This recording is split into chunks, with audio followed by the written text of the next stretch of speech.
Hi friends, எல்லாருக்கும் வணக்கம். இன்றைக்கி இந்த வீடியோவில் டெல்லி கேபிட்டல்ஸோட ஃபுல் ஸ்குவாட் அனலைசிஸ், ஐபிஎல் 2025ஓட ஃபுல் ஸ்குவாட் அனலைசிஸ் ப்ளஸ் அவங்களோட ஸ்ட்ராங்கஸ்ட் பிளேயிங் 11 அப்படிங்கிறத இந்த வீடியோவில் நம்ம பார்க்க போகிறோம். தென் ஃபஸ்ட் டைம் நம்ம சேனலுக்கு வரீங்கன்னா மறக்காமல் சப்ஸ்கிரைப் பண்ணுங்கள். சப்ஸ்கிரைப் பண்ணிட்டு பக்கத்தில் இருக்க பெல் ஐக்கானை கிளிக் பண்ணிக்கோங்க. மறக்காமல் லைக் பண்ண மறக்காதீங்க. ஸோ டெல்லி கேபிட்டல்ஸ் பொறுத்தவரை ஒரு 4 டீம் ஆக்ஷனில் வந்து நல்லா சிறப்பாக செயல்பட்டாங்கன்னா அதை நம்ம டெல்லி கேபிட்டல்ஸ் சொல்லலாம்.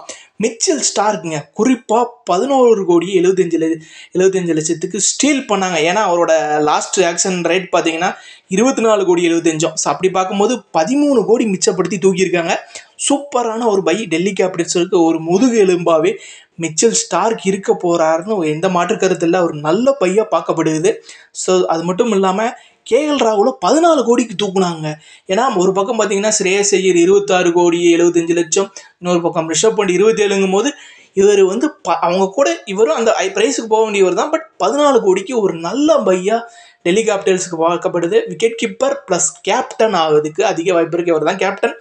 ஸோ இவரும் ஒரு நல்ல பையாக தான் கேஎல் ராகுல டெல்லி கேபிட்டல்ஸுக்கு நான் பார்க்குறேன். ஸோ ஒரு நல்ல opener plus wicket keeper plus batsman சூப்பராக சொல்லலாம். ஸோ அவர் கூட ஓப்பன் பண்ண போகிறது ஜேகே ஃப்ராசர் மெகார்க். ஸோ ஒரு ஆஸ்திரேலியாவோட வளரும் கிரிக்கெட்டர். ஸோ ஒரு ஹார்ட் ஹிட்டர்னே சொல்லலாம். ஸ்டார்டிங்லேருந்து அடித்து ஆடக்கூடியவர். ஸோ இவர் வந்து பஞ்சாப் வந்து 5.5க்கு வந்து வாங்கியிருந்தாங்க. இவங்க ஆர்டிஎம் போட்டு பஞ்சாப் வந்து 9 கோடி சொன்னாங்க. இவங்க ஆர்டிஎம்மில் தூக்கிட்டாங்க. ஜேஎஃப்எம் சூப்பரான ஒரு பிளேயருங்க. கேஎல் ராகுல் கூட ஒரு அருமையான பார்ட்ஷிப் போடுறதுக்கு தயாராகிட்டு இருக்காருன்னே சொல்லலாம். தென் நம்ம சேலத்தை சேர்ந்த நடராஜன் தமிழ்நாட்டுக்காரரு 10,75,00,000 போயிருக்காருங்க. ஒரு நல்ல பையு. ஸோ இவ்வளோ நாள் வந்து கமின்ஸ் கூட ஆடிட்டு இருந்தார். இப்போ மிச்சல் ஸ்டார்க் கூட ஆடுறாரு. ஸோ அவருக்கும் ஒரு ஆஸ்திரேலியன் பிளேயருக்குமான கனெக்ஷன் பாருங்களேன் தொடர்ந்துக்கிட்டே வருது. ஸோ அவரோட ஐபிஎல் கேரியரில் இதுதான் வந்து ஹையஸ்ட் அமௌண்ட்டாக பார்க்கப்படுது. நிறைய டீம் போட்டி போட்டாங்க. எஸ்ஆர்ஹெச் போட்டி போட்டாங்க, நிறைய டீம் போட்டி போட்டாங்க. கடைசியாக டெல்லி கேபிட்டல்ஸ் தூக்கியிருக்காங்கன்னே சொல்லலாம். தென் முகேஷ்குமாரும் அவங்க ஆல்ரெடி டெல்லி கேபிட்டல்ஸ் தான் ஆடிட்டு இருந்தார். ஸோ அவரும் நல்லா போயிட்டு இருந்தார். பஞ்சாப் 8 கோடிக்கு வாங்கினாங்க. ஆர்டிஎம் வச்சு தூக்கிட்டாங்க. ஸோ அதுவும் ஒரு நல்ல பை. தென் அயுத்தோஷ் சர்மா. ஸோ இவர் நீங்கள் பஞ்சாபில் ஃபினிஷிங் ரோல் பார்த்துருப்பீங்க. ஸோ அவர் நல்ல பை தான். சமீர் ரிஸ்வி. ஸோ இவர் சிஎஸ்கேல இருந்தார். இப்போ 95 lakhsக்கு வந்து வாங்கியிருக்கிறாங்க. ஒரு ஃபினிஷர் சொல்லலாம், ஹார்ட் ஹிட்டர். ஸோ அது ஒரு நல்ல சாய்ஸு. மோஹித் சர்மா 2,20,00,000 ஒரு நல்ல பை தாங்க.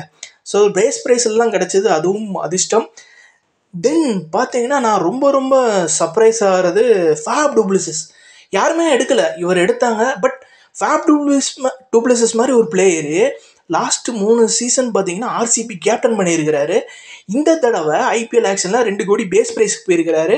அதுவும் ஒரு பிளேயிங் 11ல் இல்லை, பெஞ்சில் அதாவது பேக்கப்புக்கு யூஸ் பண்ணுறாங்கன்னா அப்போ எவ்வளோ ஸ்ட்ராங்காக டீம் டெல்லி கேபிட்டல்ஸ் இருப்பாங்கன்னு பாருங்கள். டெல்லி கேபிட்டல்ஸோட ஸ்ட்ராங்கர் 11 பாருங்கள்.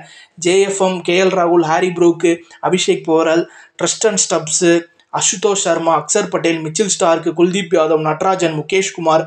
இம்பேக்ட் பிளேயர்ஸ் பார்த்தீங்கன்னா சமீர் ரிஸ்வி ஆர் மோஹித் சர்மா. ஸோ இதில் வந்து ஹாரி ப்ரூக் மட்டும்தான் நான் கொஞ்சம் டவுட்டாக இருக்குது. ஸோ அவரோட ஐபிஎல் ஃபார்ம் வந்து பெருசாக இல்லைன்னாலும் மற்றபடி எங்கள் ஜேஎஃப்எம் ஆகட்டும் கேஎல் ராகுல் ஆகட்டும் கலக்கிடுவாங்க. அபிஷேக் போரல், ஸ்டப்ஸு, அசுதோஷ் சர்மா, இங்கே சமீர் ரிஸ்வி வேறு இருக்கிறாரு. ஸ்பின்னு கேட்கவே வேண்டாம். அக்சர் பட்டேல், குல்தீப் யாதவ் சூப்பராக போடுவாங்க. பவுலர்ஸும் அதே மாதிரி தான். மிச்சல் ஸ்டார்க்கு, நடராஜன், முகேஷ்குமார் கண் மாதிரி இருக்கிறாங்க. ப்ளஸ் மோஹித் சர்மா. ஸோ இந்த டெல்லி கேபிட்டல்ஸ் கோட் எப்படி இருக்குங்கிறத மறக்காமல் கமெண்ட் பண்ணுங்கள். நான் டெல்லி கேபிட்டல்ஸ் டீமுக்கு 10க்கு 9 மார்க்ஸ் கொடுக்குறேங்க. ஸோ இந்த வீடியோ பிடிச்சிருந்தா உங்கள் ஃப்ரெண்ட்ஸு கூட ஷேர் பண்ணுங்கள். மறக்காமல் லைக் பண்ணுங்கள். லைக் பண்ணிட்டு பக்கத்தில் இருக்க பெல் ஐக்கான் கிளிக் பண்ணுங்கள். டெல்லி கேபிட்டல்ஸோட உங்களோட ஸ்ட்ராங்கஸ்ட் 11 அவங்களோட ஆக்ஷன் செயல்பாடு எப்படி இருக்குங்கிறத மறக்காமல் கமெண்ட் பண்ணுங்கள்.